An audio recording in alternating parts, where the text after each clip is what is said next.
I have Ethan, his co-organizer, to give us the intro for her. Oh, yeah. Hi, everyone. So I'm going to introduce Inessa. Inessa is building bridges between people, open science, and open source software, advocating for diversification of contribution pathways to open source and supporting its human infrastructure. She is an active contributor to the Python ecosystem, which includes NumPy, Scientific Python, PyOpenSci, SciPy Conference, PyCon US Maintainers Summit, Southwest Florida, and PyLadies SoFlo. And she also contributes to the broader open source, including contributor experience project and chaos. In her role as open source program manager at OpenTeams, she leads initiatives focused on widening the contributor pipeline and bringing funding to more open source projects. Inessa is perpetually fascinated by incentive design, collaborative intelligence, and jazz. And now, please welcome Inessa. Thank you. Hi, everyone. I love everything about events at Collaboratory, except for my drive from Naples during the rush hour. So thank you so much for being here. I know you were experiencing the same fun. And we are going to switch. Okay, you're going to stop sharing that, right? Yes, I'm going to stop sharing. I think I'm going to share. And you can just like, let me know. Hybrid events are hard. I admire Southwest Florida coders being so persistent on doing it. So we are going to go to a different browser. Let me know when you can see. And then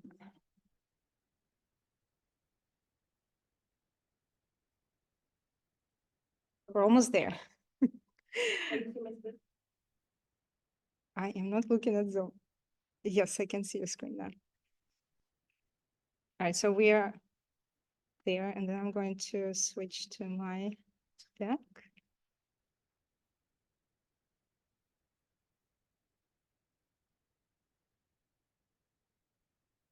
I want to stop sharing very quickly because I just want to clear that out. Do you need my help? No, I got it. I mean, can you see it? Can you see it? Let me check. Yes.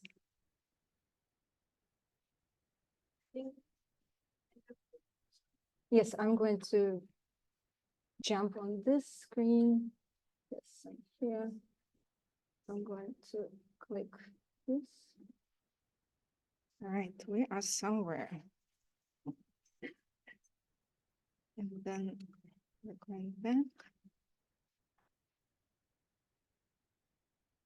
Just a few more manipulations and we'll be on the way. What's going on?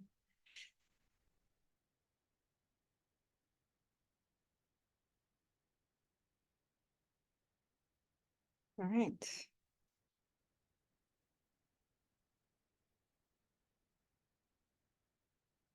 Well, hello, everyone. I'm Inessa. I'm originally from Ukraine, hence the accent. I've been living in Southwest Florida for over a decade.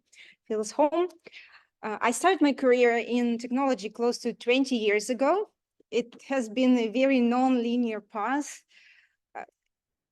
It was a journey where I've continually learned and evolved following my curiosity, leaning on my strengths and simply leaning in. I'm a Pythonista, as you heard from the introduction from Ethan, so I will skip all the other things I do in the Python community. And the reason we are skipping this study group, this month's study group, is that I'm heading to Germany for my very first PyCon Deutschland. Usually I go to PyCon US, and I will be there in May in Pittsburgh. So if you're heading, please let me know. I would like to show you around and introduce to other Pythonistas. And yes, for my day job, I work as open source program manager, and happy to talk about that as well after this presentation. So a few words about the topic. Over the history of free and open source software, we have gone through quite a few metaphors. Have you ever heard of homesteads in noosphere? That will show your age. Richard Stallman was talking about it way, I would say 25 years ago. So that was one of the very first metaphors. And then there was roads and bridges, and gardens, and forests, and orchards. Regardless of the preferred comparison, open source aficionados and historians agree that behind every large open source community is a strong community. I'm sorry, behind every open source project is a strong community. And today I would like to share some of my reflections and insights into the art and science of fostering strong open source communities using the gardening metaphor for it. Gardening and I go way back. My home country, Ukraine, is blessed with many gifts of nature and wonder, including fertile soil.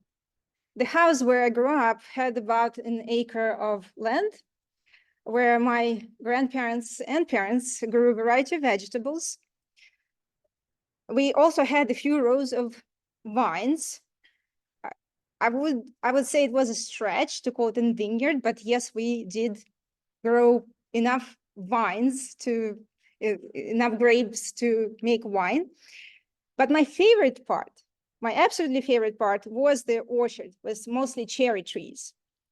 As a matter of fact, my very first money were made by picking cherries and selling them at a farmer's market at the tender age of 9. Who knew that 30 years later, I will be still cherry picking, that is, for a living. And before we dive into the topic, I'd like to mention that in this talk, I will be referring mainly to community-driven projects, which means that these projects are maintained by contributors from multiple organizations.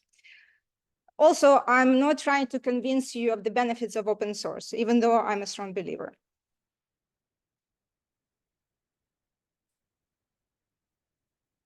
So how does the garden grow?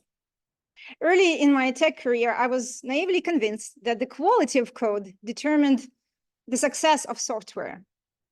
And it is true to a degree. Yes, software must provide solutions. Ideally, it should be a useful piece in a larger solution to a larger problem, a part of a tool chain.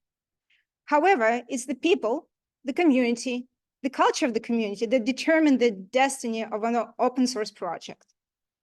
When we talk about the culture of any given open source community, what we really mean is the sum of values, ethical values, technical infrastructure, and social infrastructure, which serve as glue in onboarding and supporting users and contributors to an open source community. And the community is only as strong as its members' commitment to it. In practice, for an open source project to have a good culture means designing and providing consistently positive user and contributor experience. So how can you support the community of users and contributors to your open source project? And I want to pause for a moment and ask, please raise your hand if you've ever contributed to open source. Okay. About half of the room. Great. And how many of you have started a project that they open sourced, opened the code to? Okay. Two and a half, okay. And the final question, how many of you have an ambition, maybe a dream, to create a project and put it out into open source? I love this. You're my crowd.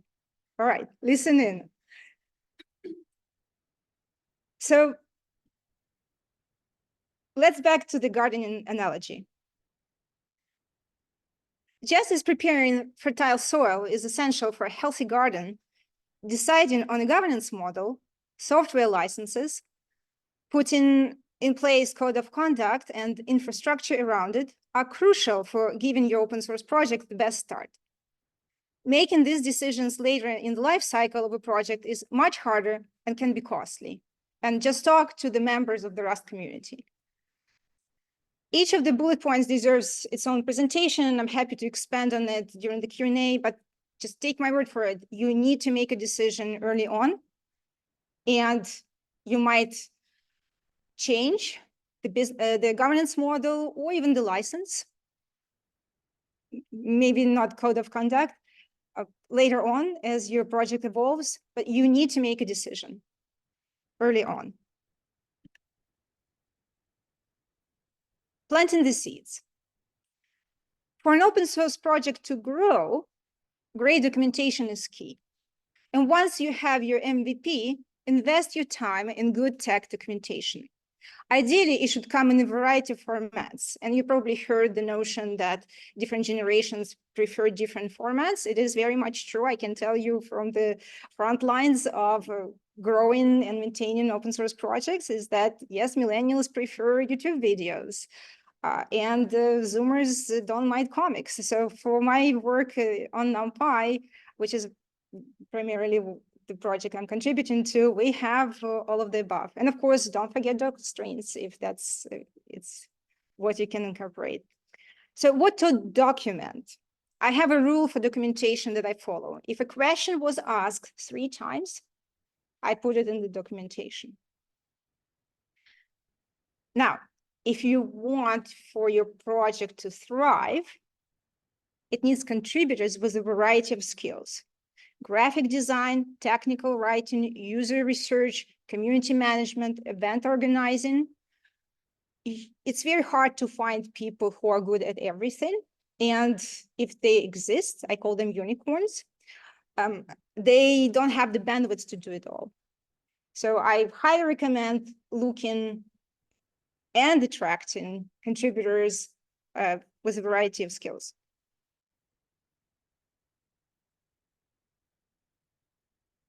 Just as your plants need care and attention to grow, newcomers to your community require support and mentorship. Timely responses to usage questions, timely responses to pull requests, code review, nurture your future community champions, active contributors, and future core team members. You don't want to do it all alone forever, right? Take the time to get to know your community. Just like plants in the garden, each community member has different needs and aspirations. As you can tell, there is a lot of work outside of improving and maintaining your software code base for this garden to thrive. Experienced open source gardeners will attest that writing code is the easiest part of gardening. Let's discuss contributor retention. This topic comes up pretty often in my conversations with long-term maintainers. All maintainers who dedicate time to mentoring members of their community, I'll be honest with you, hope that the mentees will stick around. But as it happens in many volunteer-powered organizations, not all of them do. Contributor churn is part of the process. Contributor churn, any kind of churn, human churn, is a part of the process. If you ever build a team or an organization, you know churn is a part of the life cycle of any organization. So to make it less painful, invest your time in your project's documentation. If contributor didn't read it, you have something to point them to, or you can copy and paste in your email or GitLab comment. But what makes volunteer contributors to stay with your project? Friendly and welcome community where everyone's voice is respected and valued. Community events and activities. Organizing community events such as hackathons, workshops, webinars, meetups. Our brains are hardwired to motivate us towards connection and belonging. It's how we survive and thrive. Recognition and reward. Recognize and reward contributions to your community, whether through formal acknowledgements, awards, or opportunities for leadership. Show appreciation to your community members for their time and effort to help you grow your project. And just like for any gardener, there is always work to do in open source garden. Refactoring code, solving technical debt, updating documentation, supporting newcomers, supporting active contributors, supporting core team members, onboarding contributors and core team members. Yes, there is a lot of work to do, but what a joy to watch this garden grow. And if you'd like to continue this conversation, I'm here for you now, and let's connect on social media. I'm Inessa Pawson everywhere.